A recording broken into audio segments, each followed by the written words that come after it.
gang? I'm back with another video, and in today's video I have another prophetic word for y'all. And today's prophetic word is there is a counterfeit in your life right now. And the way I got this revelation was through a dream, and I actually wrote it on my notes, so I'm gonna read it right now. And excuse me if it's all over the place, it's just I was trying to remember at the time when I had first woken up from the dream, so excuse it. So it says, I was in the store. Someone was next to me and gave me money. I was kind of hesitant, but it looked like a lot and it looked real at first glance. And I was thinking, this won't hurt. They trying to bless me. But something significant in the dream happened, and it was that the money was folded. Then when I opened up the money, it all fell to the ground and turned out to be similar to Monopoly money. And the person next to me just started laughing.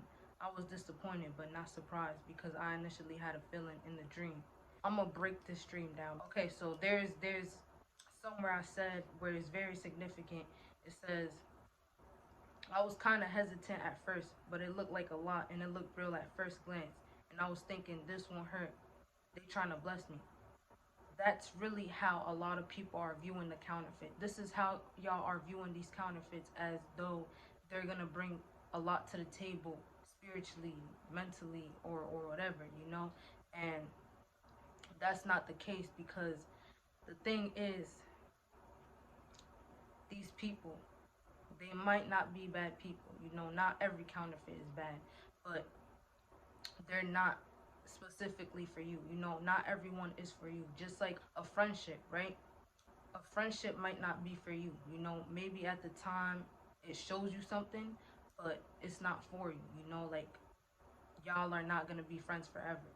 And basically this is what this dream was signifying, is that y'all might see it as peaches and cream, but when it really gets down to the deal and all of that, and how y'all communicate and relate, it's not going to be something that you guys can conform to, like you're gonna see things this way while the other person sees things that way. And not to say that y'all have to see everything the same way 100%, but I mean, let's be real, like when somebody's not following God and you are, it's kind of like not gonna pair up together very well, because of the fact that you have this boundary and respect and all of that for God, but this person doesn't. So it's gonna be hard to conjoin into that. There was a book in the Bible, and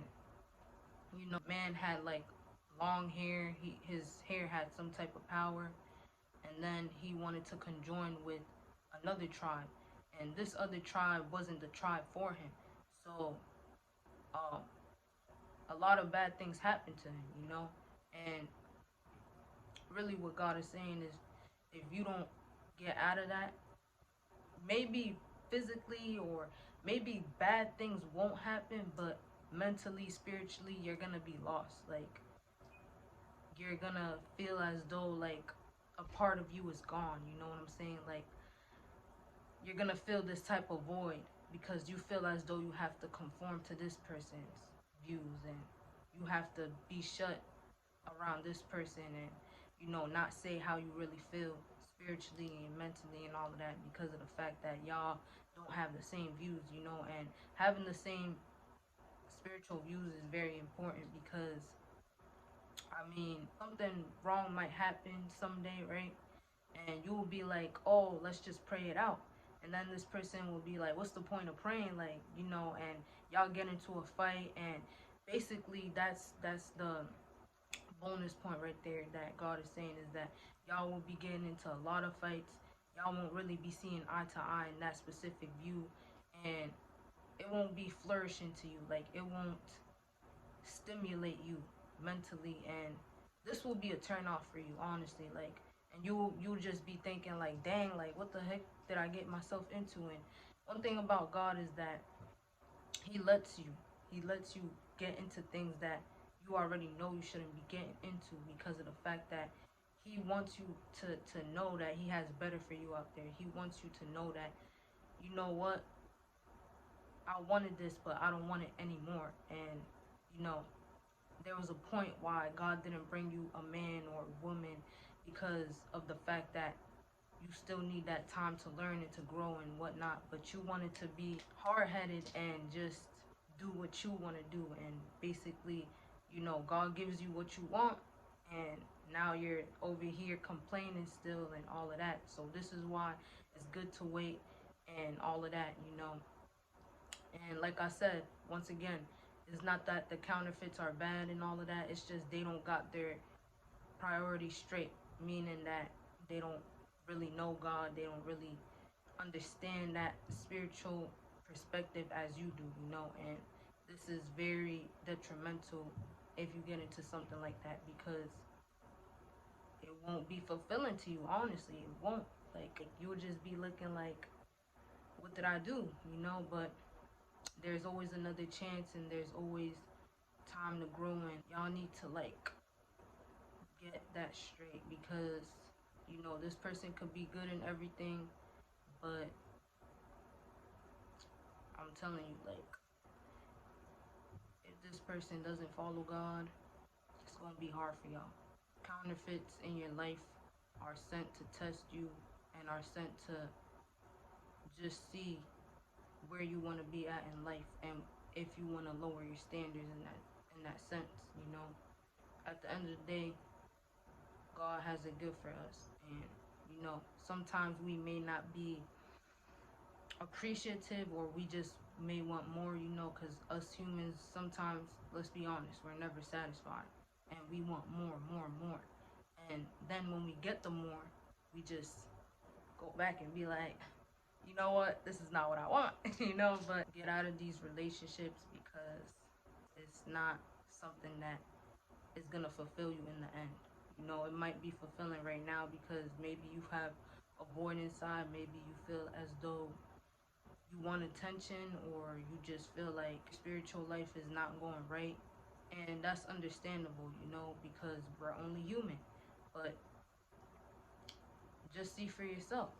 Are you where you want to be with this person? Are you where you want? Just think about it, and really think, is this the person that I want to be with a year from now, 2 years from now, 3 years from now, for life? Because initially, the thing is, you want to get into marriage. You want to break all these generational curses because some of y'all have not experienced a wedding. Some of y'all have not been to a wedding because of the fact that y'all families have not, married. So you want to be the one to break, excuse me, you want to be the one to break these generational curses because of the fact that it signifies something important to you. And yeah, guys, let's just think before we do things. But as we do things as well, we learn from it. And it's not to say do it, but more so we just learn from the things that we just want so very badly. And let's just say this. You want to be with somebody who is equal to you. And only God would know that, honestly. Like, us humans, like, our minds are just changing every day, and the way we think and the way we feel and all of that. And, it's a challenge every day, but we have to be in the straight, narrow path because we want the best for us and our future generations and our future generations. And, I think about my future and my kids and all of that, and how I ain't really grow up with loving parents and all of that, divorced parents at that. Um, and I just want to give them a better life. I know they're not here, but when they are, I want to make things better for them. And, I don't want to carry no other person's generational curses and curses in general. So this is why you have to be careful because these people carry their own demons and whatnot. So if you're on the path to healing, then you want to make sure that you're healing all the way. And it's a journey. It's not a destination for healing. You got to keep healing every day, because you might see something or hear something that might trigger you. You have to know how to conduct yourself, though, you know?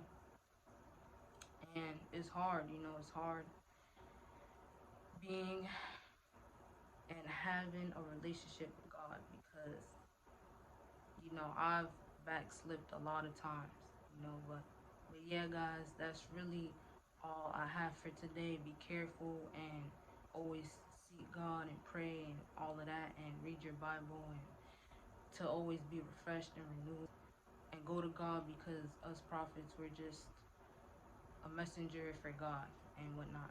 And once you're the realist, you cannot go back to the lies. So I'm going to catch y'all until next.